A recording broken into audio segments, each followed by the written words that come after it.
parler beaucoup, manger l'argent, voyager beaucoup seulement, mais travailler beaucoup, créer des choses, emploi des jeunes, non, non, non. Les dirigeants africains, les dirigeants sont comme ça. Les grandes gueules. Merci de nous rejoindre dans cette émission Les Grandes Gueules sur Radio Espace. Mesdames et messieurs, ensemble jusqu'au bord de midi, vous aider à mieux comprendre l'actualité. Évidemment, c'est le but qu'on s'est fixé à travers cette émission. Depuis plus de 10 ans en terre guinéenne, merci à vous qui nous recevez à Kindia sur 99.7. Vous nous regardez également à la télévision, évidemment, sur Espace TV. Ceci dit, plusieurs mots sauf à vous pour interagir sur nos sujets. Soit vous partez sur Twitter, le hashtag Espace GG. Le numéro, ça n'a pas changé, le 00224 657 39 13 13. En ce lundi de Pâques, on s'intéresse à l'actualité. La lutte contre le troisième mandat n'a peut-être pas empêché donc la réélection d'Alpha Condé en 2020, mais elle aura permis donc à certains acteurs de se distinguer, d'abord par leur conviction, mais surtout par leur détermination à les défendre. Et parmi ces figures que l'histoire n'est pas prête d'oublier, nous avons donc Abdourahmane Sano, ancien ministre, puis président de la plateforme des citoyens unis pour le développement. C'est en avril 2019 qu'il était porté donc à la tête du Front national pour la défense de la Constitution, pour faire barrage donc aux promoteurs et de la modification constitutionnelle. Un choix de quelques ONG et organisations de la société civile, mais aussi des partis politiques. Il n'est plus le patron, puisqu'il a passé donc la main en février dernier, mais son silence avant d'arriver à ce qu'il appelle lui-même l'alternance est bien questionnable. Abdourahmane Sano donc prend la parole ce matin chez les Grandes Gueules sur Radio Espace. Il est notre invité de parcours, mesdames et messieurs, sera avec nous un peu plus tard dans cette émission. Les GG avec vous jusqu'au port de midi avec vous, Antoine Kourouma.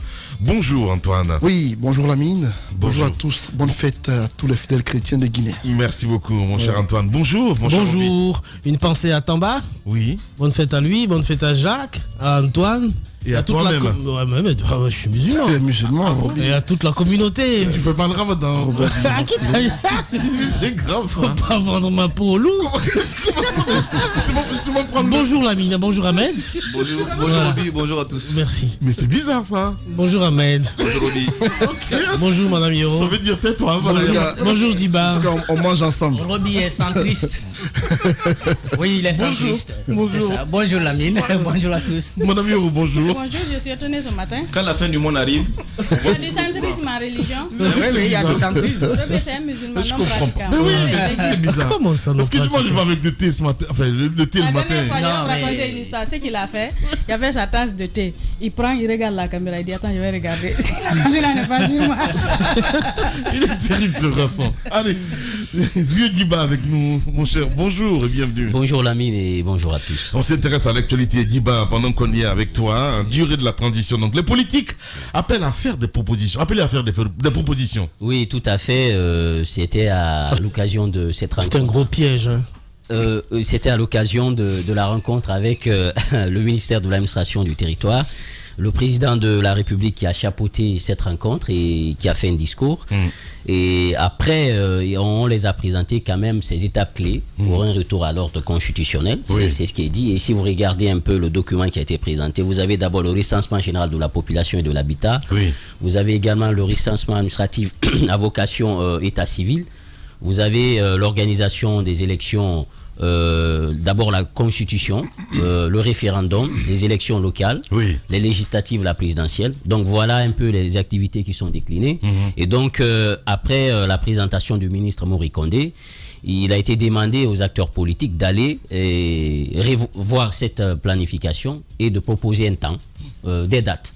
Alors je pense que si vous regardez les activités, je pense que chaque activité peut conditionner l'autre. Oui. C'est vrai qu'aujourd'hui, pour avoir une bonne idée de la population guinéenne, on l'avait dit qu'il faut un recensement général de la population et de l'habitat. Également, aujourd'hui, dans le domaine de l'état civil, nos documents ne sont pas garantis. Vous avez par exemple des actes de naissance, des actes de décès. Oui, bon, avec justement la biométrie et tout ça. Maintenant, mon inquiétude, c'est à 3 niveaux. Je pense que d'abord, lorsqu'on dit aux acteurs politiques, on vous présente comme ça des documents. On vous dit allez réfléchir et faites-nous des propositions. et ensuite on va les étudier et les soumettre au CNT. Imaginez que les acteurs politiques puissent dire on va le faire avec un délai très court. Un délai très court. Très Imaginez qu'ils disent on va le faire en 1 an, 6 mois. Et est-ce que leur avis compte? Parce que si vous dites qu'après vos propositions, on va le soumettre au Conseil national de la transition, ça veut dire que le dernier mot appartient au Conseil national de la transition. Donc ça peut être une autre source de problème. Deuxième chose, c'est par rapport un peu à le recensement administratif à vocation état civil. Alors, est-ce qu'on va aller, c'est-à-dire de l'état civil au fichier électoral? Parce que s'il faut aller de l'état civil au fichier électoral, ça veut dire que ça prend plus de temps. Parce qu'il faut faire un croisement entre les données du fichier de l'état civil, mais aussi les données de recensement qui va être fait, du fichier électoral. Donc ça prend plus de temps, c'est majeur de temps. Ça risque de nous envoyer pratiquement vers 2 ou 3 ans. Alors, est-ce que les acteurs politiques vont rentrer un peu dans ce carcan-là? C'est la question-là que je me pose. Sinon, dans l'ensemble, je pense que Maury et son équipe, ils ont fait quand même un travail remarquable, ça il faut le dire, parce que si vous regardez les déclinaisons, je pense que la réflexion elle est bonne. Mais sauf que le recensement, sauf que le recensement général de la population ne relève pas quand même de son département, ça relève du ministère du Plan. Donc lui, ce qu'il fait, c'est le recensement administratif à vocation état civil. Donc c'est ce qui relève de son département. Maintenant, sur les élections, si vous regardez un peu comment ils ont décliné, je me pose la question de savoir, est-ce qu'on va faire une élection par année? Et ça, je pense qu'on pouvait, par exemple, cumuler, faire des élections générales. C'est-à-dire que la présidentielle... Jusqu'à pour ça, c'est des propositions. Oui, c'est des propositions, mais si vous regardez la façon dont le document... Moi, j'ai parcouru le document. La façon dont ils ont fait cette déclinaison, alors ça veut dire que nous finissons avec d'abord les élections, le référendum, nous finissons avec les élections communales et communautaires, nous finissons avec les législatives, ensuite nous attaquons la présidentielle. C'est ce que le document dit. Si vous regardez, faites la lecture. Mais sauf qu'on peut aller, par exemple, vers des élections couplées.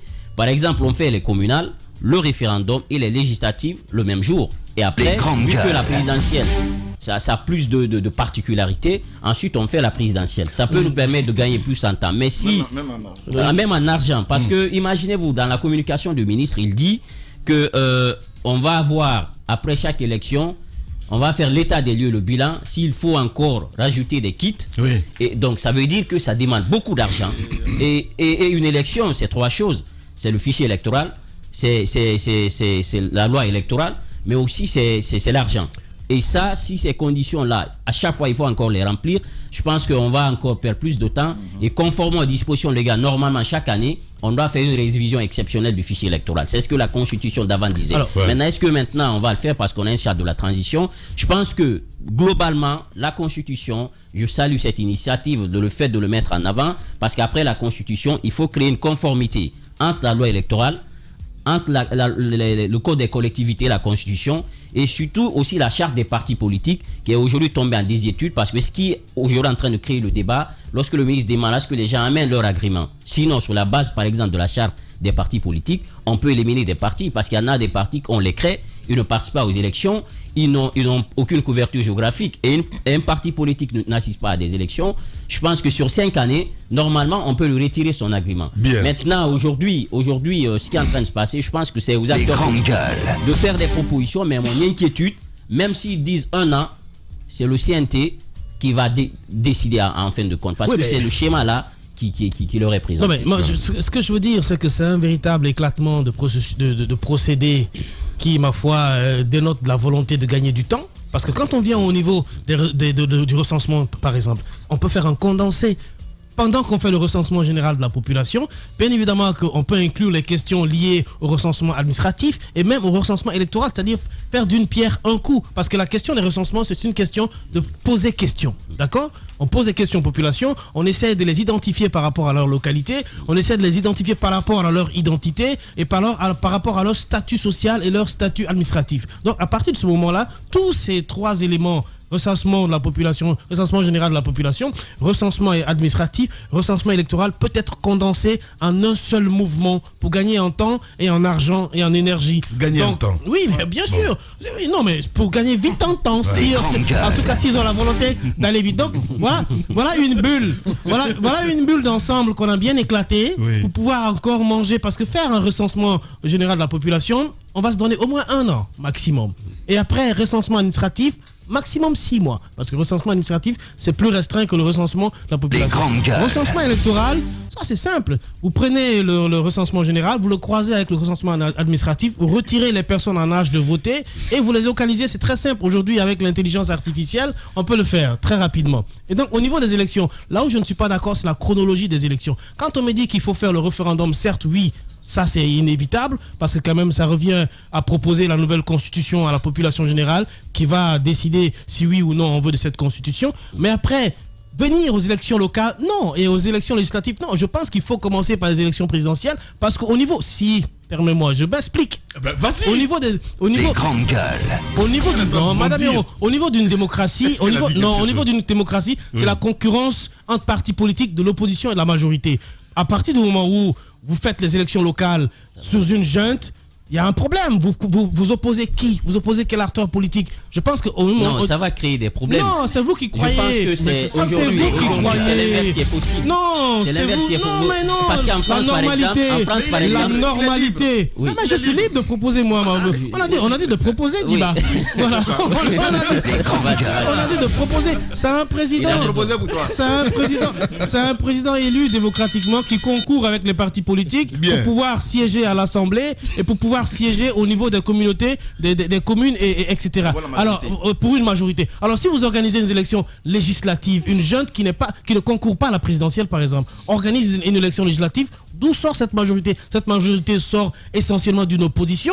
Il n'y a pas d'opposition à partir de ce moment-là, Madame Yoro. Si, il n'y a pas d'opposition. Il n'y a que des camps belligérants pour lesquels on a organisé une élection. Et après, moi, encore une fois, je veux dire, pour la chronologie des élections, je ne suis pas d'accord. Pour le condensé du recensement, c'est bien possible. Et tout ça, moi, je veux dire, on peut le faire en 2 ans.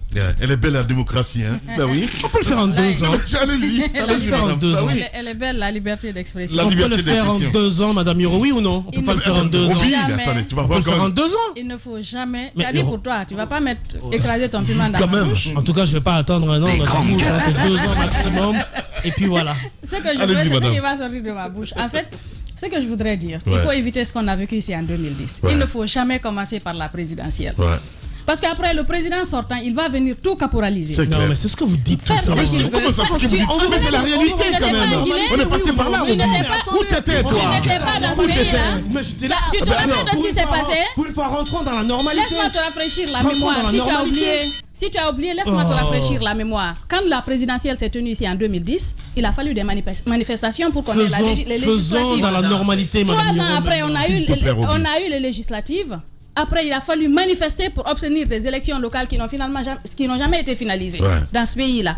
Et tu veux qu'on rébellote, qu'on fasse la même chose, qu'on soit dans la même situation. Des élections législatives, la majorité sort d'où? De quel camp? Quelle majorité? C'est des partis politiques qui sont là, qui vont concourir.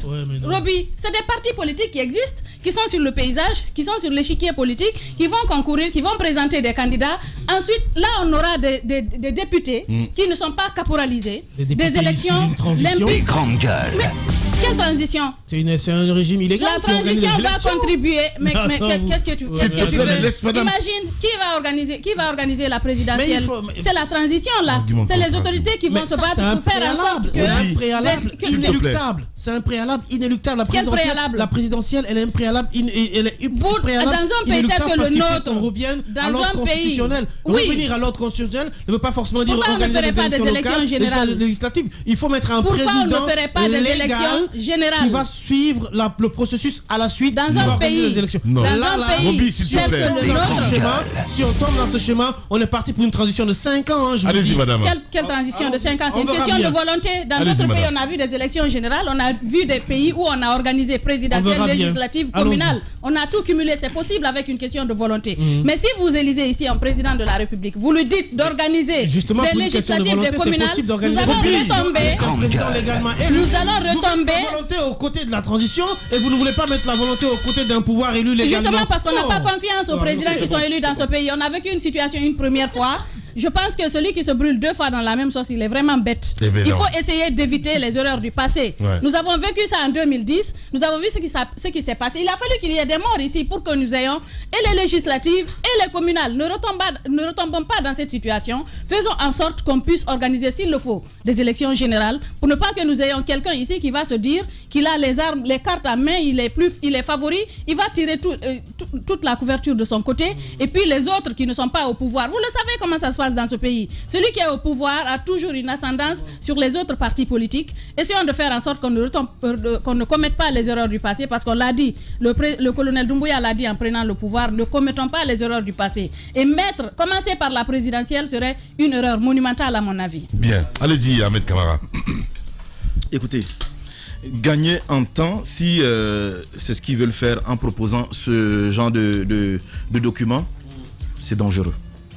C'est dangereux puisque il ne faut pas oublier qu'on est à plus de 7 mois du coup d'État sans qu'on ait une date des élections. Je ne suis pas d'accord avec cela, sans qu'on ait un véritable chronogramme. Il faut qu'on ait un chronogramme maintenant. Maintenant, que ce soit une élection horizontale ou une élection verticale. Les grandes gueules. Je vais vous dire une chose, je m'en fous. Je vais vous dire une chose. Ils vont faire tout ce qu'ils sont en train de faire. Celui qui viendra au pouvoir, si c'est un salaud, excusez-moi du thème, mais c'est le mot que je vais utiliser. Si c'est un salaud, on retombera dans la même situation. Les grandes Parce qu'il sera gueules. le président. Suivez un peu ce qui s'est passé dans d'autres pays. Des présidents sont venus, ils ont mis des bases. D'autres sont venus, ils ont cassé. D'autres sont venus encore, ils ont remis encore. Donc ça, le document ou le travail qu'ils sont en train de faire, ce n'est pas un document religieux du genre, les gens vont respecter comme si c'était une religion. Donc c'est pourquoi, ce que j'ai toujours demandé aux Guinéens, c'est de savoir pour qui voter. Il ne faut pas s'amuser avec les prochaines élections qui arrivent.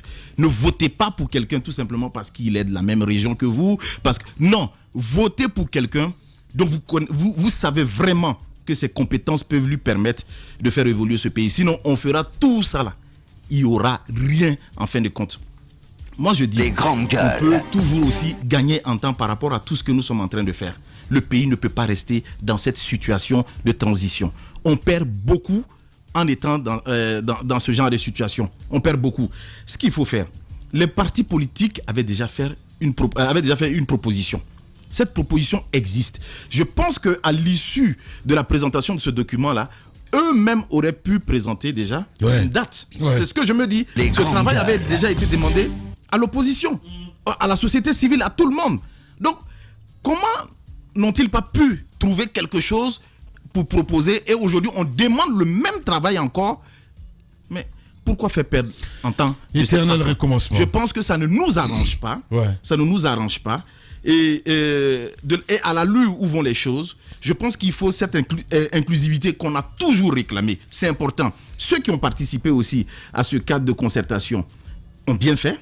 C'est de leur droit. Parce qu'ils sont partis, c'est eux qui payent leurs cotisations. Ceux qui ne sont pas partis ne payent pas leurs cotisations. Ceux qui ne sont pas partis aussi, ils ont le plein droit de ne pas partir. Chacun est libre. Mais, ce que je demande au CNRD, c'est de ne pas proposer, c'est de ne pas imposer souvent des choses. Il faut discuter, c'est important. Qu'on le veuille ou pas, on ne peut pas prendre les gens pour responsables de tous ceux qui sont là sur la scène pour responsables de ce qu'on a vécu dans ce pays. Non, je ne suis pas d'accord avec cette idée. Et on impose. Regardez par exemple, quand on dit l'organisation des élections. Un beau jour, on s'est vu, on dit non, désormais les élections ne seront pas organisées par la CENI, ce sera désormais par le ministère de l'administration du territoire. Ça a été toujours mon vœu.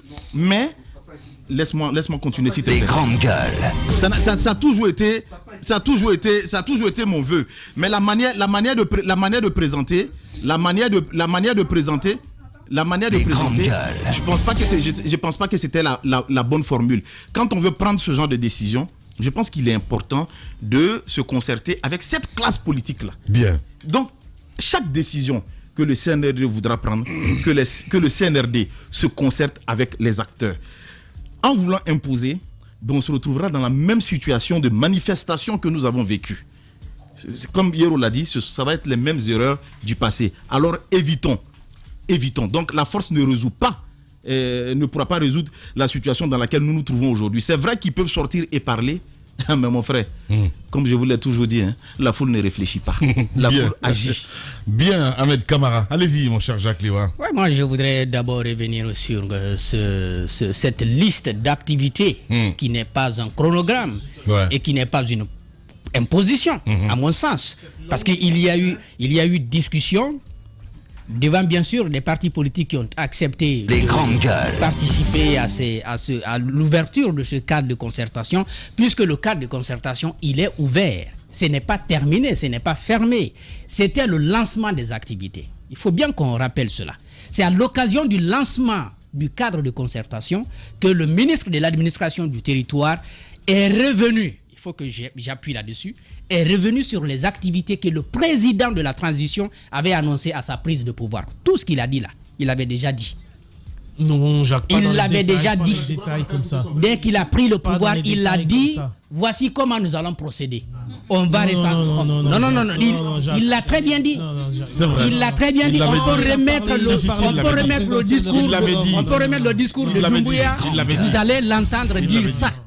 Peut-être que ça a été plus détaillé cette fois, mais il l'a dit. Il a parlé de recensement général de la population. Il a parlé du recensement pour l'établissement du fichier. Rattrapé au milieu. Je ne me suis pas rattrapé. D'abord, il l'avait déjà dit. Extrêmement détaillé cette fois. C'est disséqué. Ça, c'est disséqué. Non. Il avait dit globalement à l'époque. Oui, non, pas globalement. Si. Je vais reprendre ce qu'il a dit. Je vais reprendre. Mais il n'y a pas de chronologie ici. Il n'y a pas de. Vous pouvez. On dit on va organiser d'abord un référendum après le référendum des législatives. Ça c'est quoi? C'est pas un chronogramme? Vous savez pourquoi je me suis calmé ce matin? Vous savez pourquoi je suis resté calme en vous écoutant? C'est pour que vous le fassiez pareil. Non, tu vas. Non, on t'a pas obligé. Non. On t'a pas obligé. Mais vous permettrez que j'aille jusqu'au bout. Allez-y, voilà. Allez-y. Honnêtement, j'irai jusqu'au bout. Allez-y, voilà. Le colonel Doumbouya, quand il a pris le pouvoir, il a dit que cette fois-ci, nous allons organiser le recensement général de la population. Nous allons faire le recensement pour l'établissement du fichier électoral. Nous allons organiser les élections en commençant par les quartiers, les communales, les députations pour aller à la présidentielle. Il l'a dit. Il l'a répété lors d'un discours à l'occasion de rencontres qu'il a eues avec les acteurs politiques au Palais du Peuple. Il l'a dit. Le ministre de l'administration du territoire est revenu avec un document juste pour, si vous voulez, repréciser des choses à l'occasion du lancement de ces activités. Là, il faut bien le retenir. Donc, ce n'est pas une imposition. Encore une fois, cela avait été déjà dit. Et je crois, au terme des discussions qu'il a eues avec les partis politiques et les acteurs de la société civile au Palais du Peuple, je n'avais pas entendu à l'époque quelqu'un qui disait non, on ne veut pas procéder comme ça. Ça, c'est la première des choses que je voudrais préciser. Et puis, je vais m'appuyer sur le recensement général de la population. On peut tout naturellement vouloir minimiser cela. Vous savez, en Guinée, on est habitué aux mensonges parfois. Aujourd'hui, quand vous demandez à un Guinéen, vous êtes combien? Il dit, nous sommes 13 millions. Le dernier recensement général de la population date de 2014. Et ça avait sorti un peu plus de 11 millions d'habitants. Il n'y a jamais eu de recensement. Donc les chiffres que nous avançons ces derniers temps, ce sont des chiffres faux. Parce qu'il n'y a jamais eu de recensement pour le préciser. Donc, je crois que c'est bien normal de partir de ce recensement général. Personne n'a dit qu'il n'y a pas de recensement. On parle juste de condensation des trois types de recensement. Monsieur Roby, tu as bien écouté, je vais te répondre sur un autre aspect que tu as évoqué ici qui m'a semblé très, très, très complexe. et en parlant donc de ces recensements, je peux être d'accord qu'on puisse partir du recensement général de la population pour tirer, n'est-ce pas, le fichier électoral. Ça, c'est quelque chose qui est possible. Mais non, il finit, s'il te plaît, Guiba. Il finit. Allez-y. Le recensement général de la population détermine à la fois le nombre d'habitants, le nombre d'habitats et détermine le nombre de la population par âge. Non, mais c'est le recensement général de la population. C'est pas en fait le recensement général de la population ne tient pas compte de vos données personnelles spécifiquement. C'est les ménages. On dit par exemple dans cette maison, il y a combien de personnes. Voilà, donc ça permet en fait en termes de dividendes démographiques.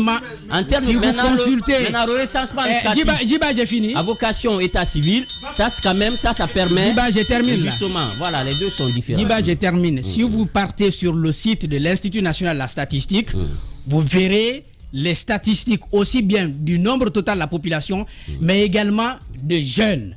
on ne sort pas des jeunes d'un recensement comme ça, comment on appelle ça, à tue-tête. Je crois que à l'Institut national de la statistique, ce n'est pas géré par le ministère de l'administration. Ce n'est pas l'état civil, ça.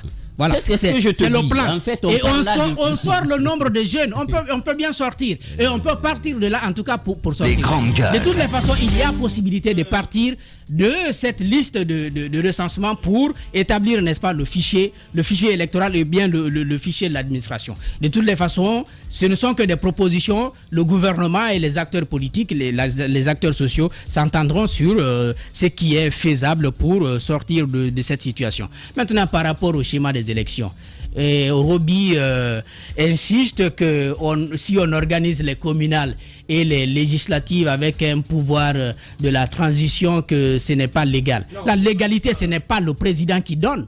C'est le peuple qui donne la légalité et la légitimité. Au niveau des communes, au niveau des quartiers, ce sont des citoyens qui votent. Donc, ce qui donne la légitimité et la légalité, c'est d'abord la constitution qui va être établie et qui va déterminer à travers la loi électorale la façon dont les élections doivent se tenir. Donc, il y a la légalité. Et lorsque les citoyens participent aux élections, ils votent. Ils élisent pour un chef de quartier. Ce n'est pas parce que le président c'est un militaire que le chef de quartier qui a été élu, il est illégal. Ce n'est pas parce que le pouvoir c'est un pouvoir de la transition que les députés qui vont être élus ne vont pas être des députés légitimes. Dans les monarchies constitutionnelles, on ne vote pas pour le président. Au Maroc, on ne vote pas pour le roi. Il est là, mais on vote pour les députés. Alors on va dire que les députés, ils sont pas légaux. Monarchie, tu fais une transposition de gouvernance c'est un exemple. Même pas. Parce que moi je parle. Non. Je parle d'une. Mais tu es bien d'accord que c'est le vote. Non. Que c'est le vote qui donne la légitimité. Non, même si c'est le vote qui donne la légitimité. Oui. Je veux dire encore une fois. Vous voulez parler de celui qui organise les élections? Non, je ne parle pas forcément fondamentalement de celui qui organise les élections. Mais il y a quel problème? Où est le problème? Encore une fois, je dis que les présidentielles, avant, élisent un président qui met en concurrent les partis politiques issus de l'opposition et de la majorité. D'où sort une majorité légale qui siège au niveau de l'Assemblée. Le danger de cela. Le danger de cela. De quel danger? Oui, mais le danger, il est là. Vous avez un président qui a... Vous êtes en train déjà de prédire un avenir sombre alors que ce n'est pas le cas. Comme ça. Il faut tomber dans la normalité. Oui, mais quelle normalité? Tu parles de quelle normalité? La normalité, la normalité même. La normalité même, Roby, c'est de partir de la base au sommet et non le contraire. Parce qu'un président qui peut-être sera élu, évidemment, il pourra tout imposer. Il pourra tout imposer. Nous l'avons vu avant, nous pouvons tout imposer. Non, mais c'est cela. C'est comme ça, ça se passe. C'est un passé récent, mon cher Roby. C'est un passé récent. On ne peut pas répéter la même chose. Bien. Et je ne crois pas que ça met en cause la légalité ou la légitimité de quoi que ce soit. Ça veut dire quoi? Ça veut dire quoi? Le danger de ça veut dire quoi? Il y a des pays qui existent où le président n'a pas la majorité à l'Assemblée. Oui, mais c'est possible. Ça veut dire, Jacques, c'est possible. Il y a des pays où le président n'a pas la majorité à l'Assemblée. L'exemple bien souvent. Je crois on a vu ça plusieurs fois en Tunisie. En Tunisie, on est parti tout souvent des députations et puis pour avoir un président. D'accord, puisqu'on l'a vu. D'accord, à supposer que dans la nouvelle constitution. Et ça ne pose aucun problème. À supposer que dans la nouvelle constitution, que le mandat soit de 4 ans ou 5 ans. Ça, c'est, si je dis à supposer. Alors, ça veut dire quoi? Ça veut dire que nous allons commencer par les locales, nous allons venir aux législatives, on va trouver que ça, c'est normal. Moi, je ne suis pas.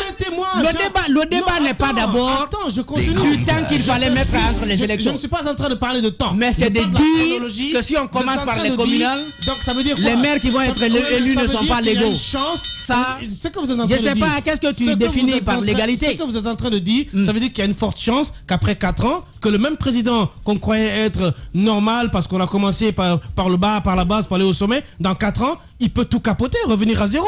Il peut pas. Non mais si. Il peut pas. Non mais si. Il peut pas démettre un maire. Si, il a un mandat. Non, il peut pas démettre un maire. Comprenez bien ce que je veux dire. Ni un député. Comprenez bien ce que je veux dire. Le mandat est de 4 ans renouvelable 2 fois. Ça veut dire que le mec, il en a pour 8 ans. Non, attends. Ça veut dire que le mec, il en a pour 8 ans. Donc dans 4 ans, on va trouver que 4 ans c'est normal parce qu'on a commencé à la base pour aller au sommet. Et les 4 autres années, il est obligé d'organiser les présidentielles avant les autres. Donc il peut faire de 4 autres mandats ce qu'il veut. Ce qu'il veut. Donc tombons pour une fois dans la normalité, croyons en nous et sachons qu'on peut faire les choses normalement. C'est ça qu'il faut faire. Ici, c'est le débat d'idées. Les grandes gueules sur Espace, c'est la représentativité de la diversité de la société guinéenne. Ils n'ont jamais peur de défendre leurs idées. Entre débats animés, accrochages et éclats de rire, 2 heures de talk show pour parler, décrypter et débattre de l'actualité et des véritables préoccupations des Guinéens. De 9h à 11h sur Radio Espace et en simultané sur Espace TV. Sur Espace TV tous les matins, mesdames et messieurs, nous sommes en direct. Merci de votre fidélité. Continuez à réagir. Les contacts s'affichent juste en bas de l'écran. La lutte contre le 3e mandat n'a peut-être pas empêché l'élection d'Alpha Condé en 2020, mais elle aura permis donc à certains acteurs de se distinguer. D'abord par leur conviction, mais surtout par leur détermination à les défendre. Et parmi donc ces figures que l'histoire n'est pas prête d'oublier, nous avons Abdourahmane Sano, il faut le rappeler, ancien ministre, puis président de la plateforme des citoyens unis pour le développement. C'est en avril 2019 donc qu'il a été porté à la tête du Front national pour la défense de la Constitution, pour faire donc barrage aux promoteurs de la modification constitutionnelle. Un choix que quelques ONG et organisations de la société civile, mais aussi des partis politiques, il n'est plus donc le patron, il faut le rappeler, du FNDC. Mesdames et messieurs, depuis donc Abdourahmane Sano, brise de silence matin chez nous, donc ancien président de FNDC. Il sera avec nous un peu plus tard dans cette émission, les GG. On continue le débat avec vous, mon cher Antoine Kourouma. Oui, par rapport à cette déclinaison des activités de la transition du CNRD, ce matin, heureusement, Jacques me fait économie de quelques réactions au sujet de ce que j'entends dans ce studio. Parce qu'on a l'impression que certains ont envie que nous retombions dans les abysses du passé. Il faut dire carrément Roby, il ne faut pas dire certains. Certains, chacun doit avoir pris la parole. S'il te plaît, Roby. Chacun a dit ce qu'il pensait. Voilà. Et donc, dans les interventions, va droit au but. Il y a des aspects qui se recoupent. Voilà, boxe dans le tas. C'est mieux. Je vois qu'il y a certains qui, apparemment, ne tirent pas de leçons. Les grandes gueules. Ce qui s'est passé. Il y a eu la transition sous l'ère d'Addis, où Alpha Condé, quand il a été porté à la tête du pays, on a entendu dire que des leaders politiques voulaient que nous commencions par les législatives avant les présidentielles. Ouais. Après... Et Lansana Kouyaté était le seul d'ailleurs. Justement. Voilà. Et donc, c'est aujourd'hui qu'on nous a fait revivre ce débat-là. Et lorsque vous vivez une telle situation, où chaque année sous Alpha Condé, il y avait des élections, et chaque élection coûtait des vies à la Guinée, coûtait beaucoup d'argent à la Guinée, coûtait beaucoup de choses au pays. Ouais. Si on ne tire pas de leçons de cela, et qu'on veille dire aux Guinéens qu'il faut d'abord aller au présidentiel avant toutes les autres élections, pour moi, c'est ne pas tirer de leçons des mots qui nous ont mis dans tout ce qu'on a subi. Le contexte dans lequel le CNRD publie ses activités. J'ai envie qu'on rappelle que la CEDEAO a intimé à la junte militaire au pouvoir en Guinée de publier avant le 25 avril prochain le chronogramme des élections, la durée de la transition. Ça a été dit. Les grandes gueules. Il y a les consultations qui ont lieu avant cette date butoir de la CEDEAO. Et bizarrement, pendant que les consultations ont lieu et qui sont boudées par une frange de la classe politique guinéenne, on sort une lettre adressée à toutes les entités, je veux parler des coalitions politiques, pour que chacune d'elles propose son chronogramme selon les activités qui leur sont soumises. Je comprends pourquoi le CNRD n'a pas publié son chronogramme. Il attend que les partis politiques proposent un calendrier. Mais ce qu'il faut noter, c'est qu'il y a 10 activités. On vous dit qu'il y a 10 activités. Proposez-nous une date raisonnable en fonction de ce que vous pensez. Et je pense que chacune des coalitions va faire une proposition et la majorité sera prise en compte. La majorité va être prise en compte, mais il y a 20 coalitions en Guinée, rappelons-le, selon le MATD. 20 coalitions politiques. À supposer que 5 des coalitions, soit sur la même longueur d'onde, proposent 2 ans comme durée de la transition, en fonction du chronogramme ou des activités qui leur sont soumis. Et qu'il y ait 15 autres qui ont une proposition contraire, il va sans dire qu'on va prendre en compte la majorité. Parce qu'il a été dit au départ de la transition que la durée sera de commun accord avec les forces vives guinéennes. À un moment donné, on a contesté le fait que ce soit le CNT qui propose la durée. Récemment, Amara Kamara sur RFI a dit que la durée revenait au CNT de proposer. Les acteurs politiques ont dit non, on n'est pas d'accord, il faudrait qu'on dise notre mot. Donc si le MATD adresse une lettre aux partis politiques leur demandant de proposer un calendrier ou un chronogramme, c'est déjà fait. Vous dites ? C'est déjà fait. Les grandes gueules. Je fais un rappel. Mais les partis politiques ont déjà fait des propositions. Non, mais tu racontes quoi là? Quelles propositions ils ont fait? Ils ont fait quelles propositions? Au palais. Non, mais tu n'es pas là. Non, ça c'était une concertation. Non, c'était une concertation. Des documents. Non, Ahmed, tu ne peux pas comparer cette concertation qui avait lieu dans un tohu-bohu total au Palais du Peuple et le contexte dans lequel nous sommes. C'est carrément différent. 7 mois après la prise de pouvoir, le contexte a changé. Mais attendez, il faut qu'on s'écoute.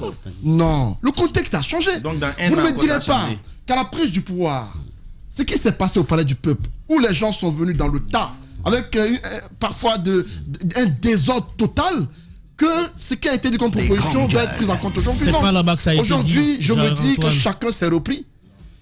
Chaque entité a pris une certaine position. Chacun, si les gens semblaient perdus, chacun s'est retrouvé.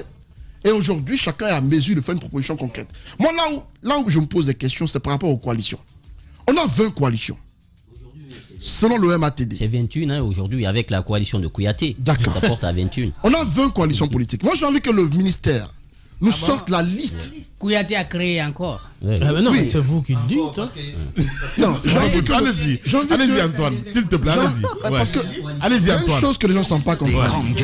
Le président récemment a dit au Palais du Peuple, a dit au Palais Mohamed V, qu'ils vont faire le sale boulot.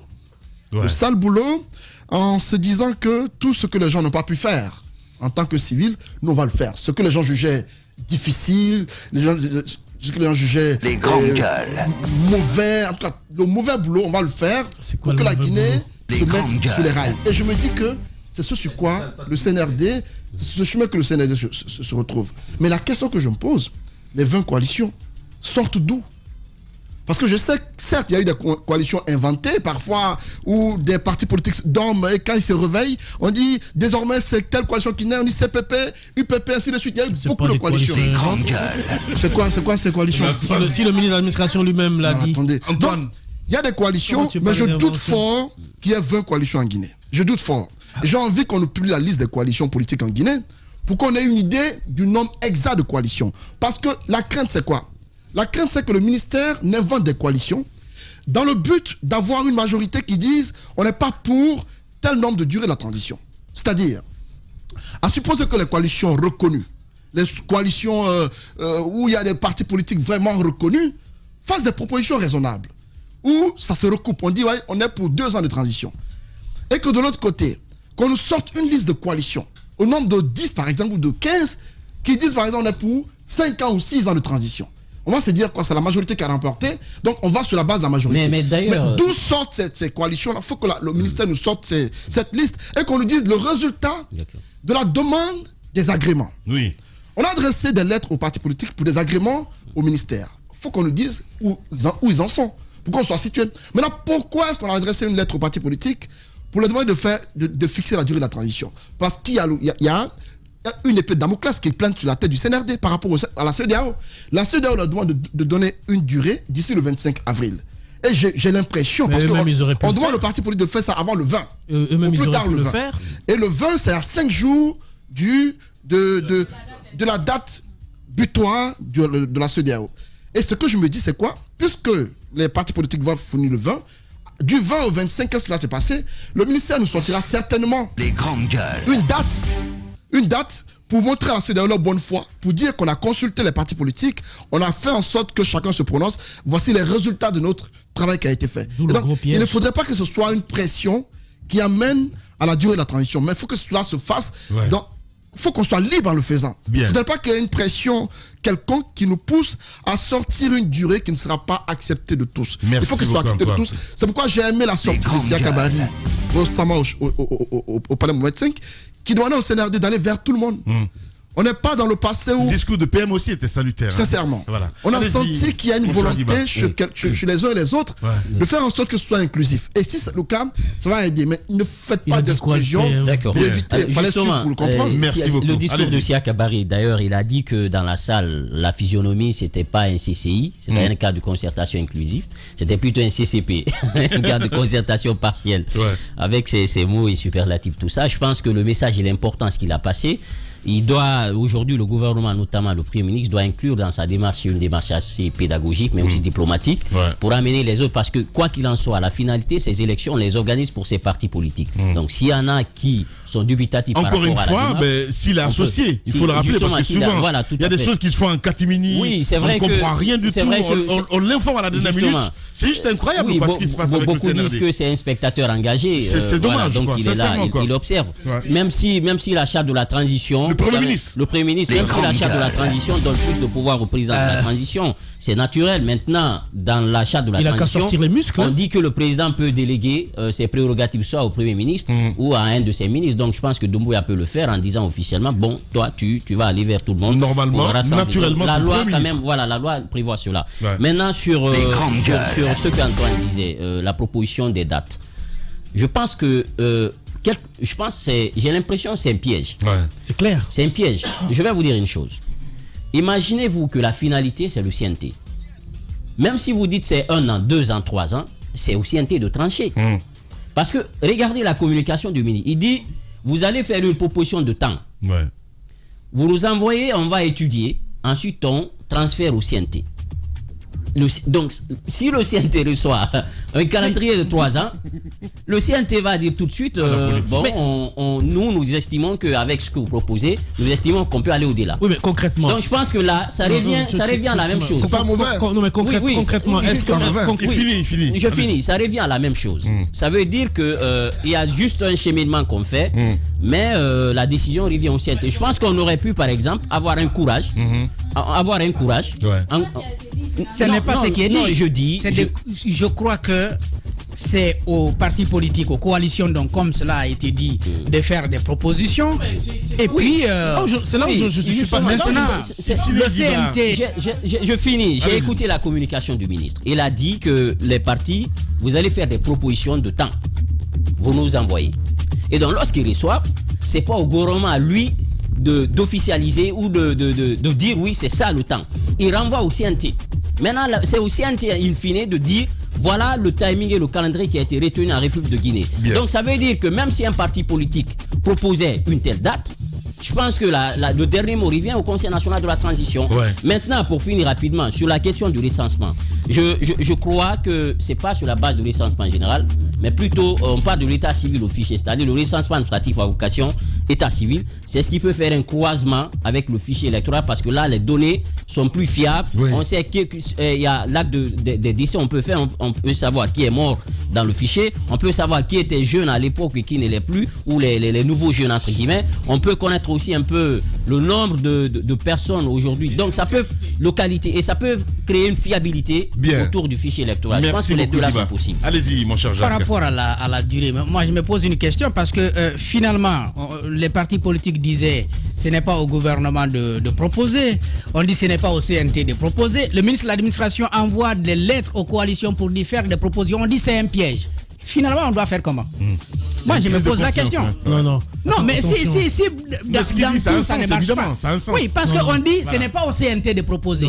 Ce qui est, en tout cas, conforme à la charte. Parce que la charte dit c'est de commun accord avec le CNRD que les forces vives de la nation doivent proposer cela. Maintenant, si le ministre de l'administration envoie des lettres aux coalitions pour dire de faire des propositions, et on dit encore là-bas, il y a un piège. Finalement, je me pose la question, comment on doit procéder pour choisir, n'est-ce pas, une durée de la transition. Alors maintenant, on doit procéder comment? Partant sur la base de la proposition des coalitions, comme Antoine le rappelait, les coalitions à vocation majoritaire. Alors moi, je veux dire une chose. Imaginons que les deux grands partis, ou bien l'un des plus grands partis de notre pays ne participe pas à ces concertations, ne va pas se sentir intéressé par la proposition d'une date. Ou alors que celle-ci propose 2 ans, alors que lui, il est seul. La NAD compose un certain nombre de partis, mais ce n'est pas une coalition majoritaire comme Antoine est en train de le décrire. Et qui est cotée, qui est une coalition qui se crée avec des partis qui ne font même pas 0,01% de l'électorat, mais qui se regroupent en nombre. On dit oui, ça c'est la coalition majoritaire. Eux, ils ont proposé 5 ans, prenons. Est-ce que ça fait la voix de tout le peuple? Non, je pense qu'à un moment donné, il faut faire attention. Il faut faire le modèle burkinabé. Le gars, il est venu, il a tranché dans le tas. Lui, il a fait son chronogramme, il a donné sa date, c'est précis, on a accepté et on continue. Pour moi, tout ce débat pas, allez-y proposer. Non, c'est pas à nous de proposer. Si on fait ça c'est en à tel de Guinée, non, si on fait ça en Guinée, voilà le problème. Voilà le problème. Si on fait ça en Guinée, voilà le problème. La Guinée, oui, la Guinée est perchée sur Mars. C'est ça le problème. Allez-y, continuez le débat chez vous, mesdames et messieurs. On revient à 10h avec notre invité. Il se passe dans la vie politique tant d'événements inattendus, bizarres, que la Guinée paraît fumer la moquette. Chez les GG, la politique, vie de société, les grandes gueules, pour l'intérêt de la Guinée.